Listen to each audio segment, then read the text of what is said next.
调赞。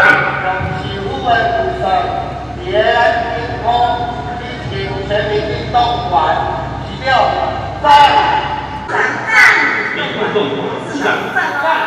台湾陈树平一开始即阵以市长以便利预算来支持眼眶设立全民运动馆议案，也特别制作市民肯定影片公开播送，希望市长任内会当早一天完工。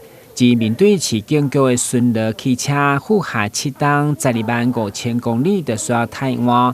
不过议员质疑的是，会当换掉的，各个市府各局处各接收来使用。以水利局为例，107年提拨10台，结果开支笔钱保养维修以后，无偌久个报废8台，所以认为根本无符合成本，要求该报废就报废。和那个效益、成本效益的话，你接这车要创啊，你接来加开的啊，你还要烤漆啊，你还要维修啊，你还要保养啊，你搁要补水啊，结果接来拢袂当用。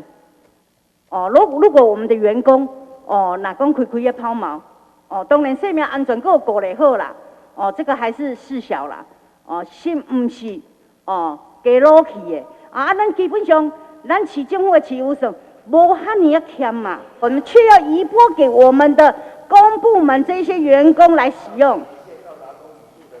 议员讲的很有道理啊，那我们会针对这个汰换的一个标准，这个方法呢，来研究改进啊。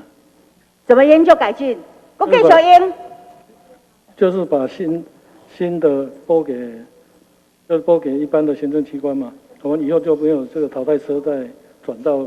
你的意思是说，淘汰移拨这个政策会在此终止，是不是？会终止。在今年度终止，111年度的拢无搁看到啊。这个方法我们会来修改。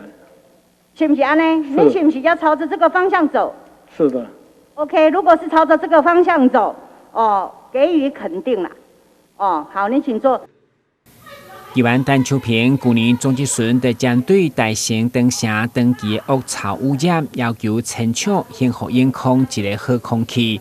不过根据了解，因为该厂清刷的规划进度拢免经过市府审查，议员除了质疑厂商根本在糊弄市府。连带影响眼眶火车站北区产业专区的市地中划，所以强烈要求市府明定清厂的时程，而且也要清厂进程暂缓中划。台南新闻军及刘品言采访报道。